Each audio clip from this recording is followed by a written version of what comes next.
4 घर गए, 4 घरों से कुछ नहीं मिला। सुदामा जी का हृदय भर आया, प्रभु बच्चे भूखे हैं, कोई तो प्रबंध करो। 5वें घर पर जब पहुंचे तो रुक्मणी जी से देखा नहीं गया और ब्राह्मणी का वेश धारण करके द्वार पर प्रकट हो गई। खीर का पात्र लेकर के सुदामा जी से बोले, लो सुदामा ले जाओ, जाओ बच्चों को खिलाना। सुदामा जी बड़े प्रसन्न हुए, आज तो पेट भर के खाएंगे। रुक्मणी जी गई, भगवान से बोली, देखो मैंने आज प्रबंध कर दिया। बोल, कर तो दिया प्रबंध, लेकिन ये खा नहीं पाएगा अभी, आज भूखा सोना है। प्रसन्न होकर के जा रहे थे, रास्ते में एक पत्थर से टकरा गए, नीचे गिर गए, पूरी खीर मिट्टी में मिल गई। खाली हाथ घर पहुंचे। जैसे ही बच्चों ने देखा दौड़ करके आए।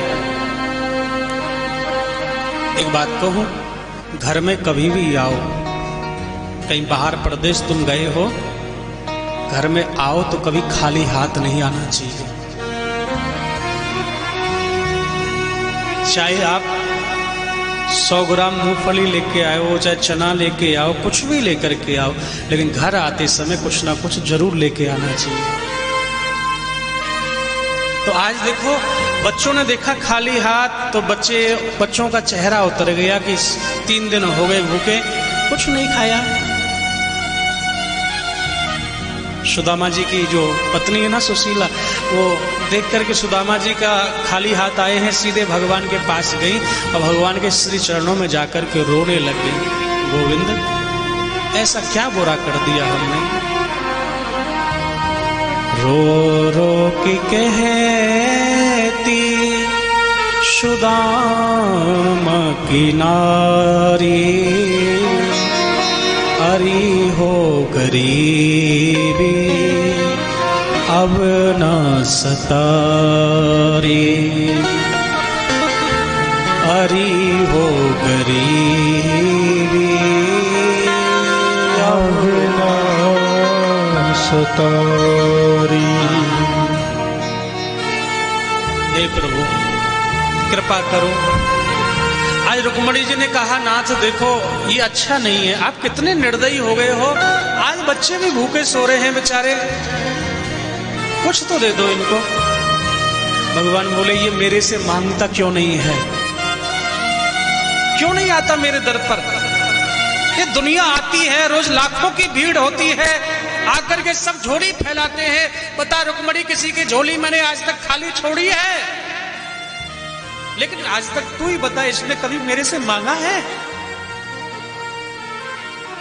जब ये स्वाभिमानी बन सकता है तो क्या मैं नहीं बन सकता?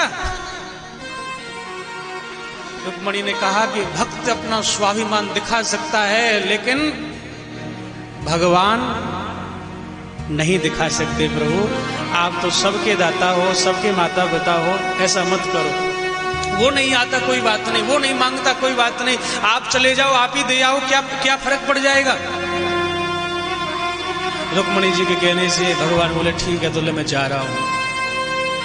वो रात्रि का वो अंधेरा, रात्रि के 8 और 9 बजे का समय, रात्रि हो गई, अंधेरा हो गया है।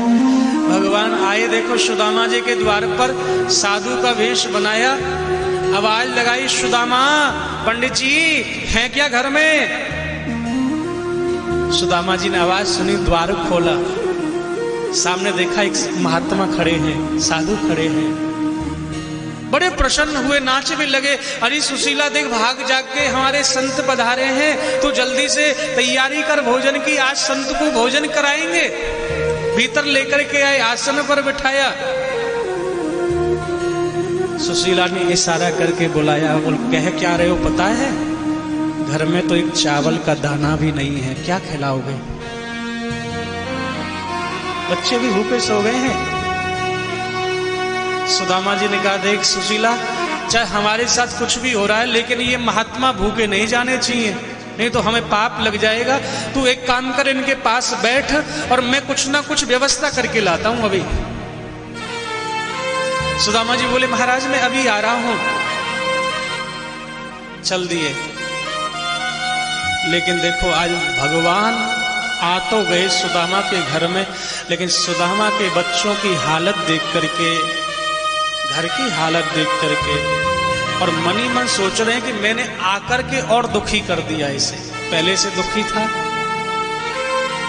लेकिन कह रहे हैं, मन में सोच रहे हैं कि ये मना नहीं कर सकता, कह दे कि मेरे घर में नहीं चले जाओ, लेकिन कैसे मना कर दे। गृहस्थ का ये धर्म है, कोई भी घर पे आ जाए खाली हाथ तो जाना ही नहीं चाहिए। भगवान ने कहा, सोचा कहां से लाएगा, और सुदामा जी तो घर से निकल गए, एक रूप से साधु बन के वहां बैठे हैं, और एक रूप से ठाकुर जी द्वारका पहुंच गए, और रुक्मणी से कहा, रुक्मणी तूने भेज करके और कष्ट दे दिया सुदामा को, तू एक काम कर, जल्दी से थोड़ा सा भोजन एक थाली में लगा दे। रुक्मणी ने थाल में भोजन सजा दिया, सोने चांदी के बर्तनों में। एक रूप से देखो वहां बैठे हैं साधु बन करके, एक रूप से द्वारका पहुंच गए, लौटे तो सुदामा बन गए बीच में ही, और सुदामा बन करके और वो थाल भोजन का लेकर के आए और बोले, लो सुशीला, मुझे ने काम है कहते मिलनो है, तुम वो महात्मा बैठे उनको भोजन कराओ। सुशीला ने थाल ले लिया, देखा 56 भोग हैं। महात्मा जी प्रसाद पाओ।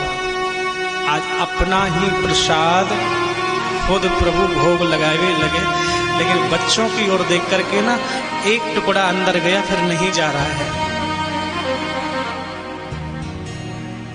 बोले, देख देवी, मुझे भूख कम है, मैंने पा लिया, भोग लगा लिया, तुम अपने बच्चों को खिला दो।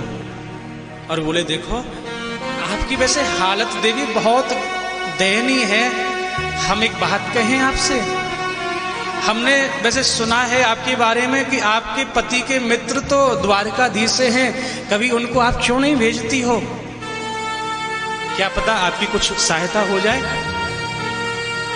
ऐसा कहकर के भगवान चले गए।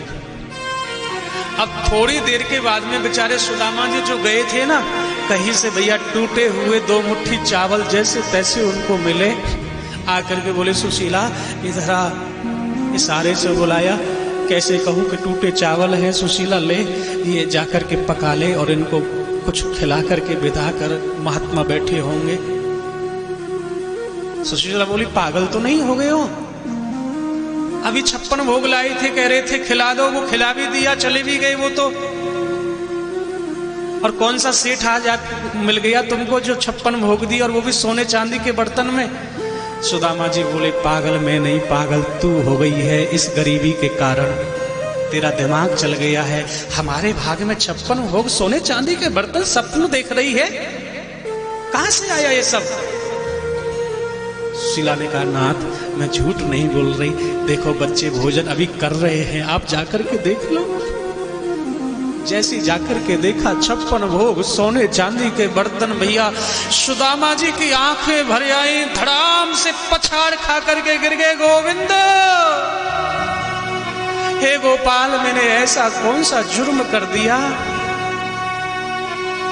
जो आज दर्शन देने मेरे घर आए।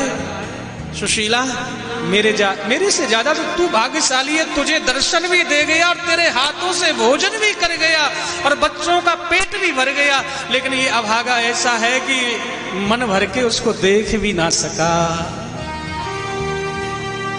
दर्शन भी नहीं कर सका। सुशीला बोली, चले क्यों नहीं जाते हो। सुनो नाथ,